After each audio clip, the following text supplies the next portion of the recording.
Commander Replay, we try out a Patreon-submitted Ramos Superfriends deck. Can our Planeswalkers survive the beatings from Muldrotha, Kruphix, and Zurgo? Find out next on Commander Replay. Hey guys, I want to thank my awesome Patreon supporters. If you want to help support the channel and vote on which decks I play next, feel free to check out my Patreon at the link below. Welcome back everyone, playing some Ramos Dragon Engine Super Friends. Today's deck comes to us from Patreon supporter Matthew, and let's take a look at our opening hand. The lands are good, but it looks really slow. I'm gonna mulligan that. We have a little bit more action. We do need to catch a land off the top. I'm gonna try this one. I like it just a little bit more, having that Darksteel Ingot, also having some removal. Seems pretty good, and a cheaper Planeswalker that we can get down in a reasonable amount of time. That other hand looked really slow. We have an interesting spread of opponents this game. Ooh, there's the land off the top that we were looking for. All right, so we can at least get our Darksteel Ingot down, and that should make life pretty good. This Savannah will work for both the Rootbound Crag and the Clifftop Retreat. Not that that matters hugely at the moment, but we'll play that first and tap out and pass.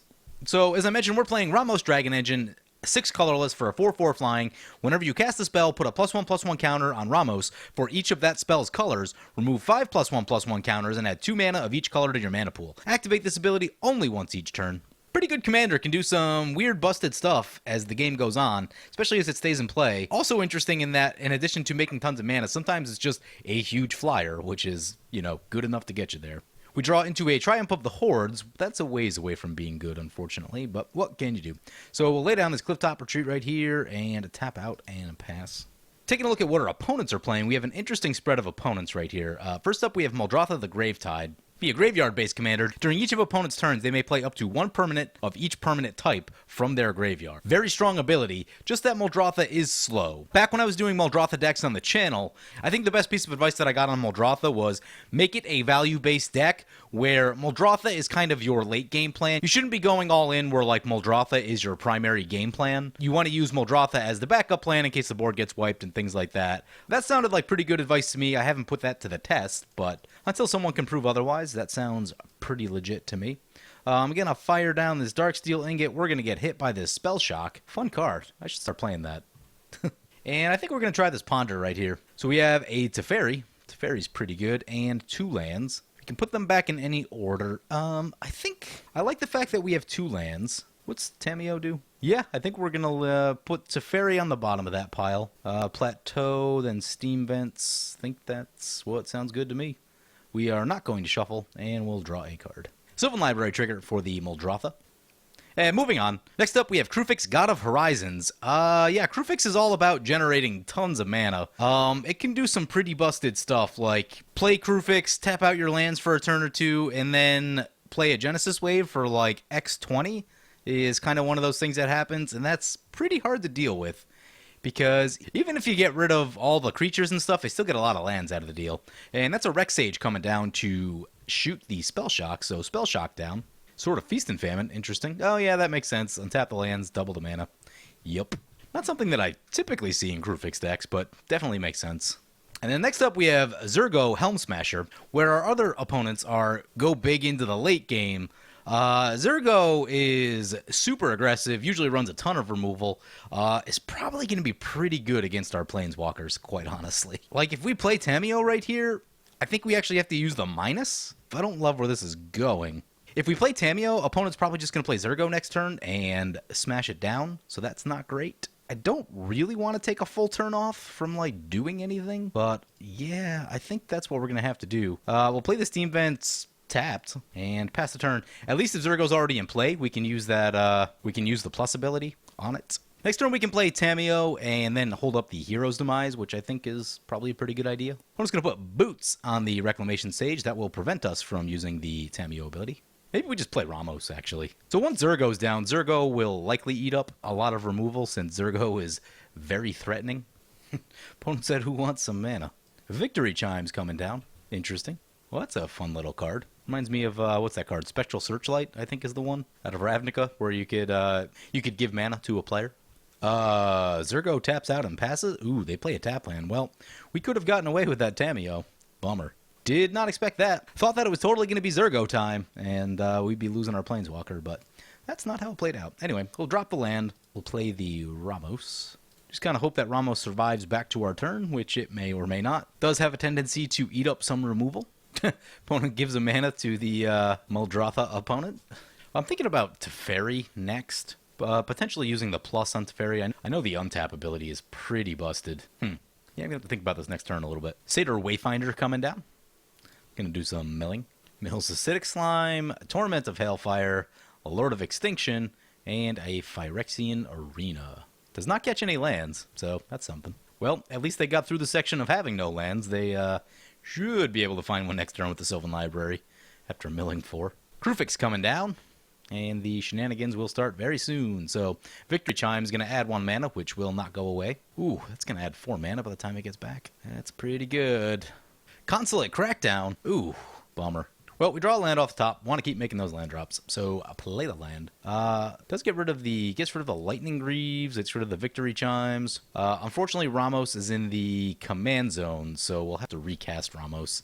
I had the F8 on, which was not ideal for switching the zone that Ramos goes to. There's a pretty good chance that I might have actually put it into exile, although, I don't know. We'll see. So I think it's going to be... Oh, we also lost the Darksteel Ingot. Ooh, we don't have any black mana. 2-mana mode on Cyclonic Rift isn't really where I want to be. I think we're just going to run the Tamiyo out there. I want to get that card draw going. Although, opponent hasn't really been attacking either. Ugh. Our choices here are not spectacular. I think it's going to be Tamiyo. Really would like to get some card draw going. Going to use the card draw ability. We may just lose this to Ramos, but I don't feel like spending another turn not doing anything. I don't think that's going to help us out either. Plus, with Tamiyo down, the creatures will likely have to attack into it.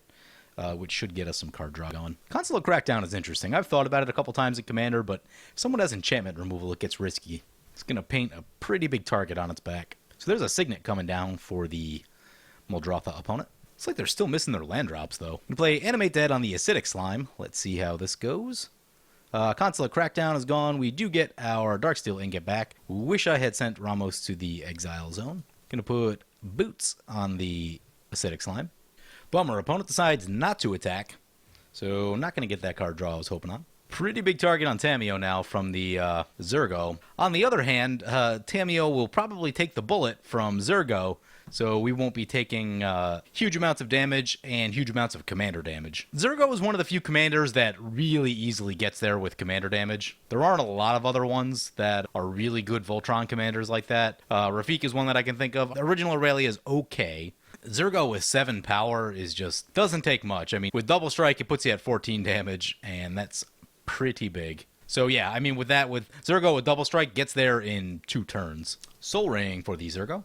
Zurgo coming down. Has Indestructible, unfortunately, while it's their turn. See where they decide to put this thing. Yep, gonna swing into the Tamiyo. Man.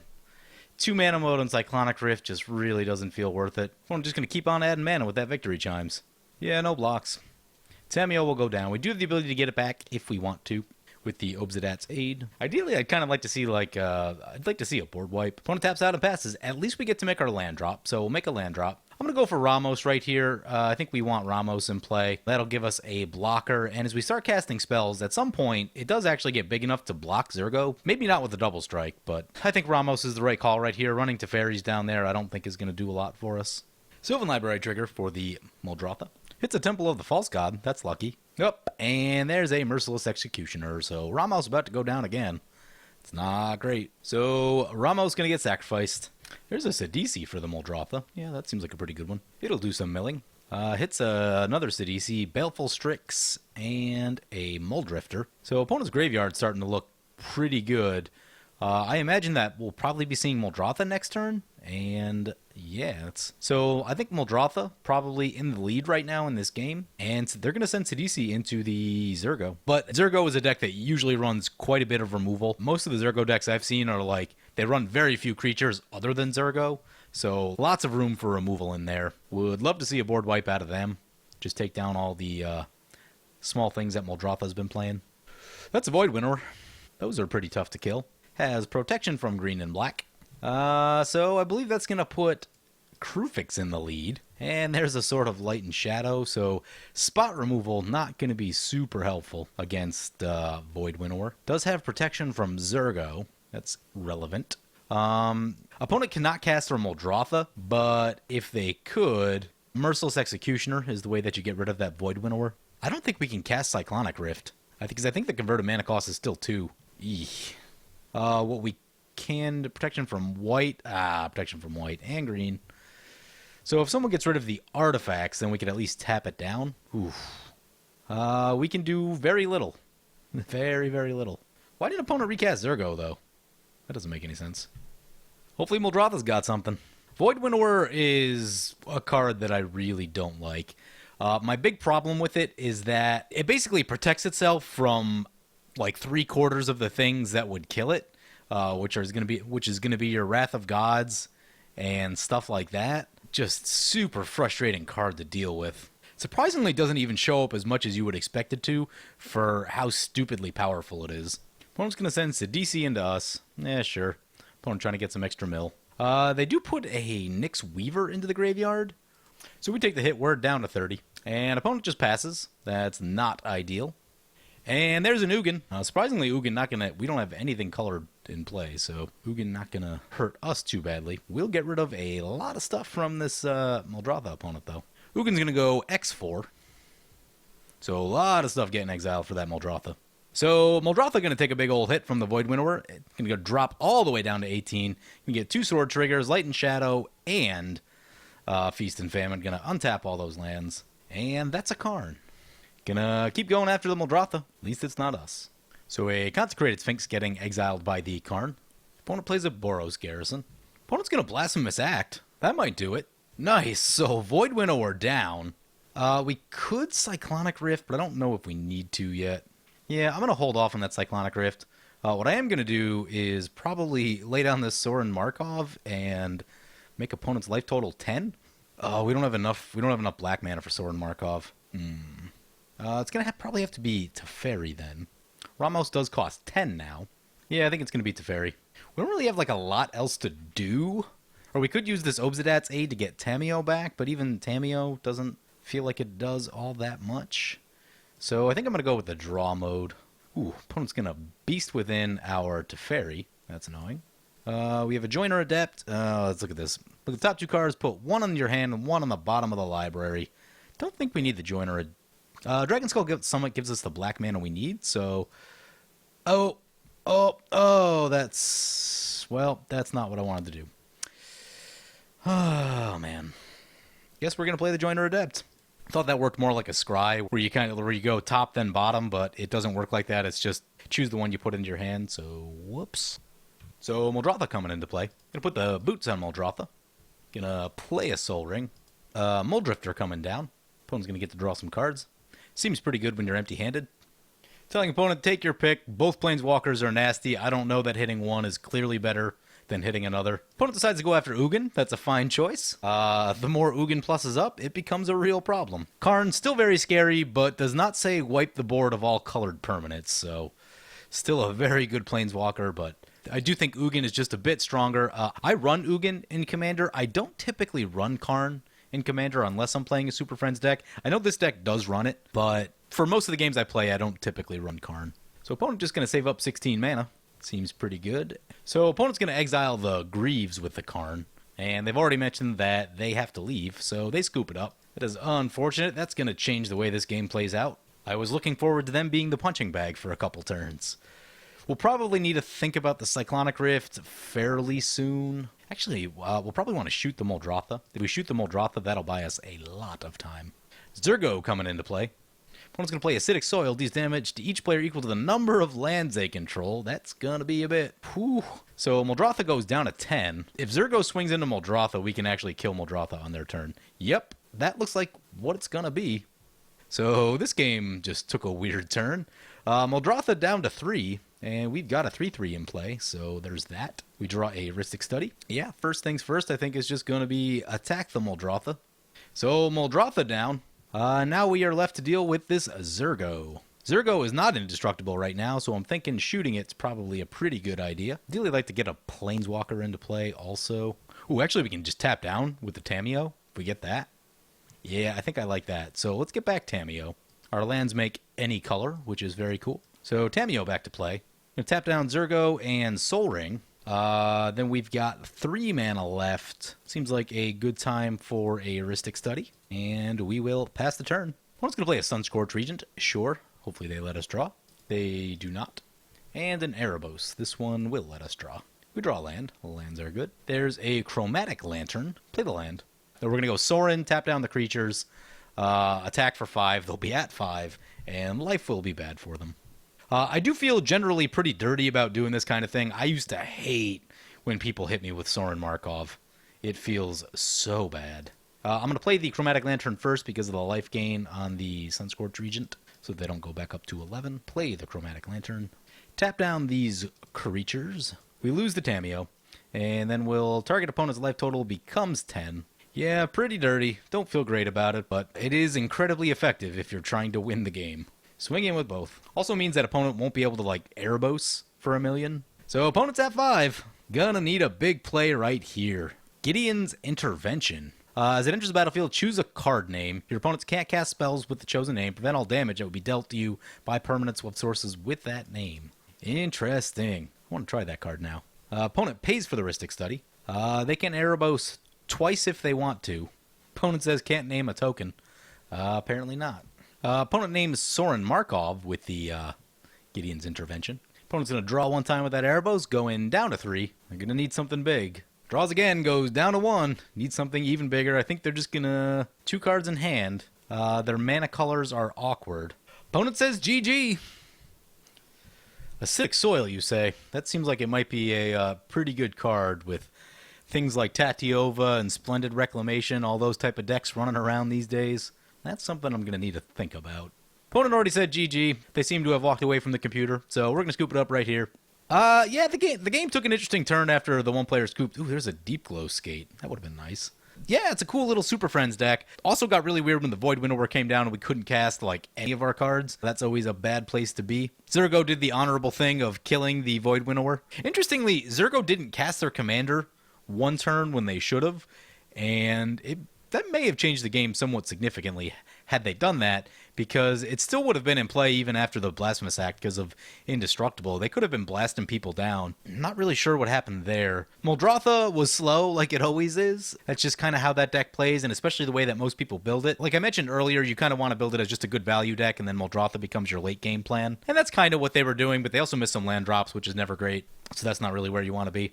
But yeah, interesting game. I used to hate when people hit me with Sorin Markov and make the life total 10. Like, that's just the worst feeling. I don't love having to do it, but it made sense right there. We had it in our deck. It's not a deck that I built, but you know. I used to use the Esper one that does it in an Esper Reanimator deck. That doesn't make a lot of friends at the table, but you know, what can you do? Yeah, anyway, thanks to Matthew for submitting this deck list to us. It was a fun little deck to play. If you guys are interested in the Super Friends deck type, then this is worth a look. One thing to note is that this deck is running, looks like a very low amount of mana ramp. I would probably add in just a bit more mana ramp to this deck, even something like your Cultivates and Kodama's Reaches, things like that. The deck's running a very low basic land count, so probably add in a couple extra basic lands if I did that too. But yeah, I think the mana ramp count could be just a little bit higher. There are a lot of things in this deck at 6 converted mana cost, and I noticed that things got a little clumped up mana-wise. We were stuck with a couple 6-drops in our hand, and we had only the Darksteel Ingot, which doesn't get you into your 6-drops all that fast. So like, even a Worn Power Stone would be very solid. Getting that 2 mana production is very helpful. Would speed the deck up significantly. I never like to leave home without Thran Dynamo. Thran Dynamo is ridiculous, so I think just a bit more mana ramp in this deck I think would go a long ways. But yeah, otherwise, fun little Super Friends deck, and thank you to Matthew for submitting this deck. So I hope you guys enjoyed this video. As always, feel free to comment, like, or subscribe. Thank you for watching.